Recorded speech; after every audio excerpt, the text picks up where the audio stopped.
నమస్తే అండి. నమస్తే. హైడ్రా కమిషనర్ రంగనాథ్ గారిపై హైకోర్టు సీరియస్ అయింది.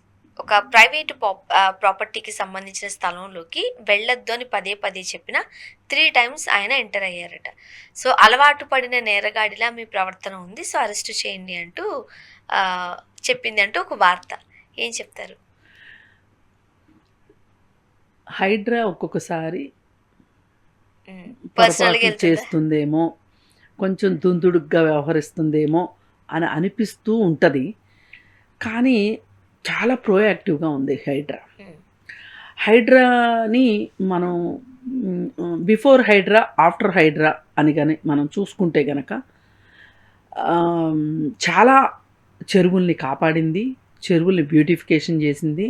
చాలా ఆస్తులు, ప్రభుత్వ ఆస్తుల్ని కాపాడటం దగ్గర నుంచి చాలా గొప్ప పనులే చేస్తుంది ఏ మాటకి ఆ మాట. హ్మ్. మరి ఒక 10 గొప్ప పనులు జరిగేటప్పుడు, మంచి పనులు జరిగేటప్పుడు ఒకటి అర అవకతవకలు జరగకుండా ఉండవు. ఇది కూడా నేను ఇప్పుడు ఏ విషయం గురించి అయితే మాట్లాడారో అది అవకతవక అని నేను అనుకోను. ఏంటి అంటే లోతుకుంట అని మనకి సికింద్రాబాద్ వైపు ఒక ప్రాంతం ఉంది. ఆ లోతుకుంట ప్రాంతంలో సర్వే నెంబర్ 1, 2, 3 ఏదో రాశారు. ఆ భూమి పైన ప్రభుత్వానికి శాంతాశ్రీ కన్స్ట్రక్షన్స్ అనే వాళ్ళకి మధ్యలో వివాదం నడుస్తుంది. నడుస్తున్నప్పుడు మొదటిసారి కేసులో రాష్ట్ర ప్రభుత్వం ఓడిపోయింది. తర్వాత లీగల్ బ్యాటిల్ ఏం జరిగింది అనేది మనకి ఇన్ఫర్మేషన్ లేదు. అయితే రంగనాథ్ గారు ఎందుకు ఎంటర్ అవుతున్నారు అనేది ఇక్కడ పాయింట్. వద్దు అన్నా సరే పదే పదే పదే పదే ఎందుకు ఎంటర్ అవుతున్నారు అనేది ఇక్కడ పాయింట్. అయితే జనరల్గా ఏం చేస్తాయంటే కోర్టులు స్టేటస్ కో మెయింటైన్ చేయమని చెప్తాయి. ఓడిపోయినప్పటికీ స్టేటస్ కో మెయింటైన్ చేయమని చెప్తాయి. ఎందుకంటే రాష్ట్ర ప్రభుత్వం ఓడిపోయినంత మాత్రాన్ని ఊరుకుంటుందా? పై కోర్టుకి వెళ్తుంది కదా. అవసరమైతే ఇంకా పై కోర్టుకు కూడా వెళ్తుంది కదా. అలాగే వ్యక్తులు కూడా వెళ్తూనే ఉంటారు. సార్ చివరికి ఇవన్నీ కలిసి సుప్రీంకోర్టులో తేలుతాయి. ఈలోపు అదే ప్రైవేట్ వ్యక్తుల మధ్య అయ్యేసరికి ఆ సుప్రీంకోర్టులో ఇవన్నీ ఎప్పటికి అవుతుందో ఏంటో అని రాజీ పడిపోతారు. కానీ ప్రభుత్వం దగ్గరికి వచ్చేసరికి మటుకు ప్రభుత్వము ఒకప్పుడు కాస్త మెతక ధోరణి వహించేది. ఈ మధ్య కాలంలో ప్రభుత్వాలు మెతక ధోరణి వహించట్లా. డి అంటే డి అన్నట్లు ఉంటున్నాయి.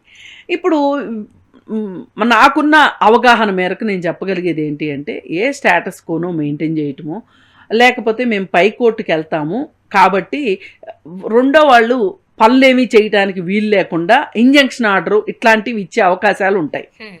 అయితే అలాంటిది ఏదో జరిగి ఉంటుంది. జరగకపోతే రంగనాథ్ గారు మాత్రం ఎందుకు వెళ్తారు? పైగా వెళ్ళింది కాకుండా ఆయన ఏం చేశారంటే మొన్న ఈ మధ్య ఒక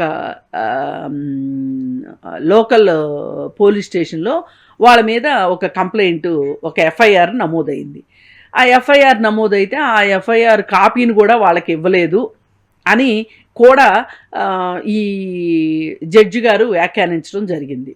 ఇప్పుడు నిన్న సాయంత్రం లంచ్ మోషన్లో వేస్తే ఈ పిటిషను సాయంకాలం 6:30 రంగనాథ్ గారు వ్యక్తిగతంగా హాజరు కావాలి అంటే ఆయన కూడా హాజరైనప్పుడు ఈ జడ్జి గారు ఇలా వ్యాఖ్యానించారనమాట.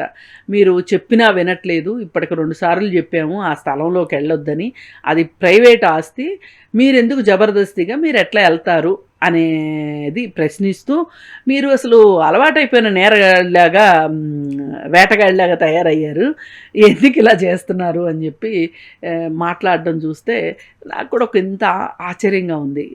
జడ్జి గారు కూడా మరీ అలా ఎలా మాట్లాడారు?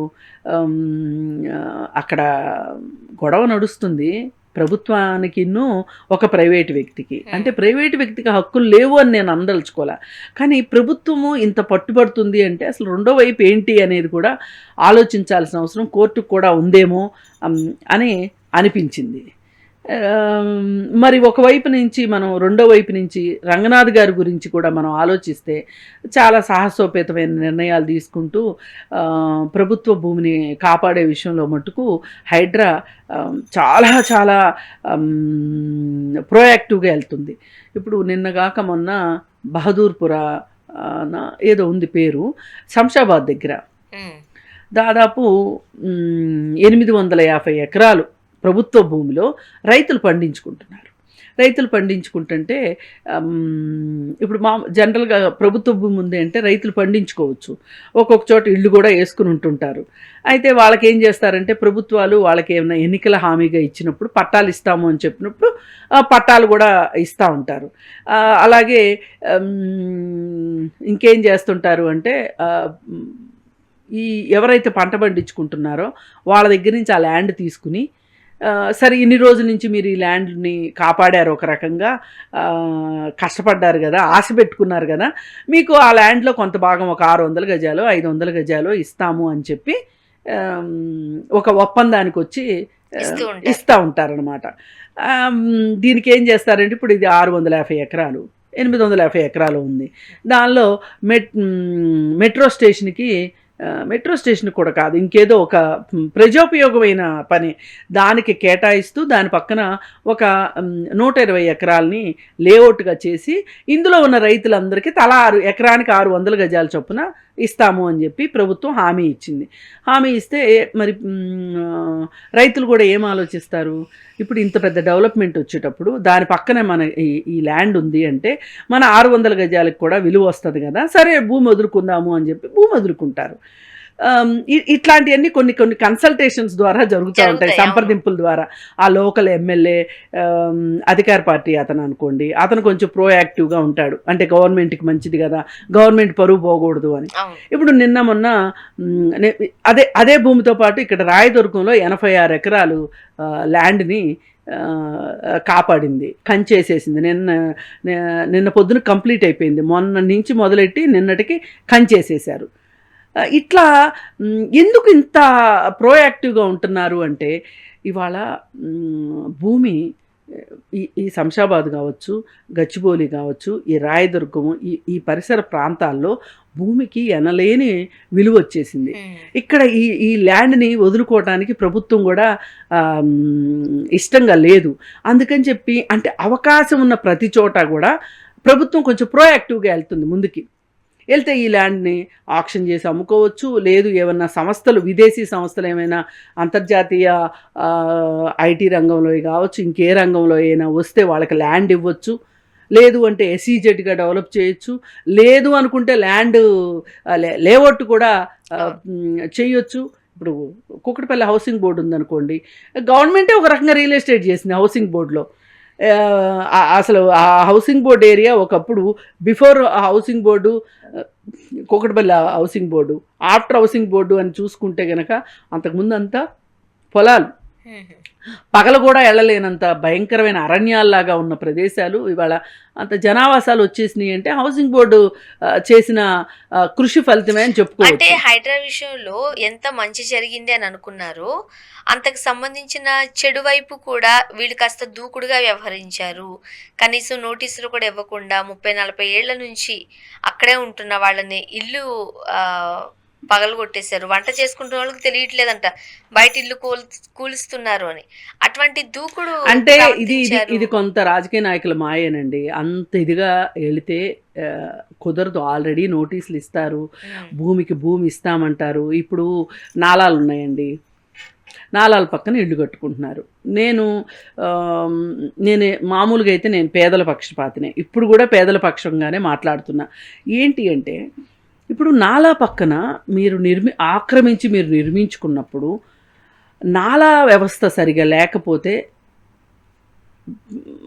మన నగరానికే చాలా ఇబ్బంది, నిర్వాసితులకు ఇబ్బంది. అయితే వాళ్ళకి వేరే చోట ఇల్లు ఇస్తాము అన్నప్పుడు ఈ నిర్వాసితులు కూడా, ఇప్పుడు నాలా 40 అడుగులు ఉంటుందండి, 40 అడుగులు నాలా కాస్త 10 అడుగులు అయిందనుకోండి, మళ్ళీ ఆ 10 అడుగుల్లోనే వీళ్ళు దిండ్లు పరుపులు కుర్చీలు వేసేస్తుంటారు. నాలాలు ఇప్పుడు వరదలు వస్తేనేమో ప్రభుత్వాన్నే నిందిస్తాం మనం. ఇప్పుడు మనం కూడా ఆలోచించాల్సింది ఏంటంటే సజావుగా ఉండటానికి, మన నగరం శుభ్రంగా సజావుగా ఉండటానికి, ప్రభుత్వానికి పనిచేయడానికి వీలు కల్పించేదానికి ప్రజల భాగస్వామ్యం కూడా అవసరం. అయితే ఈ నాలాలపైన ఆక్రమణల విషయం దగ్గరికి వచ్చేసరికి ప్రతిపక్షంలో ఉన్నప్పుడు రాజకీయ నాయకుడు ఒక రకంగా మాట్లాడతాడు, అధికార పక్షం ఏమైనా చెయ్యాలి అన్నప్పుడు ఈ బాధితులకి అండగా ఈ ప్రతిపక్షమే వెళ్ళి నిలబడుతుంది. ఈ ప్రతిపక్షం అధికార పక్షంలోకి వచ్చినప్పుడు ఏమైనా చేద్దాము అని వెళ్ళినప్పుడు ఈ అధికార పక్షమే ప్రతిపక్షంలో ఉంటుంది కదా, వీళ్ళు ఏం చేస్తారు, వీళ్ళు వాళ్ళకి అండగా ఉంటారు. దీనివల్ల అసలు హైదరాబాద్ నగరం నాలా వ్యవస్థలో ఇన్ని ఇబ్బందులు రావటానికి ప్రజల భాగస్వామ్యాన్ని సరిగా తీసుకోలేకపోవటము, వాళ్ళకి అవగాహన కలిగించకపోవటము, రాజకీయ నాయకుల మాయోపాయాలు తప్పితే ఇక్కడ వేరే ఏమీ కాదు. హైడ్రా లాంటి వ్యవస్థ, ముక్కుసూటిగా వెళ్ళే వ్యవస్థ కావాల్సిందే. ఇవాళ మీరు కొన్ని చెరువులకు వెళ్ళి చూడండి, ఆ ప్రాంతాల్లో ఇప్పుడు ఈ మురుగునీరు వ్యవస్థ కావచ్చు, లేకపోతే వరద కాలువలను ఉంటాయి మనకి, ఈ వరద కాలువ వ్యవస్థ కావచ్చు, ఈ నాలా వ్యవస్థ కావచ్చు, చాలా చాలా ఇంప్రూవ్ అయిందని చెప్పుకోవచ్చు మనం. అందుకని అట్లాంటిది ఏమైనా దుందుడుగ్గా వ్యవహరిస్తుంటే మనం ప్రశ్నించవచ్చు. కానీ ఇప్పుడు కొన్నిసార్లు సహకారం దొరకలేదనుకోండి, ఇలా డ్రామాలు ఆడుతున్నారు రాజకీయ నాయకులు, వెళ్ళాల్సి వస్తుంది. అలా కాకుండా ప్రజలు కూడా సహకరించాలి, రాజకీయ నాయకులు కూడా సహకరిస్తేనే హైడ్రా చేయాలనుకున్న పనులు హైడ్రా చేస్తుంది. థ్యాంక్ యూ అండి. Thank you.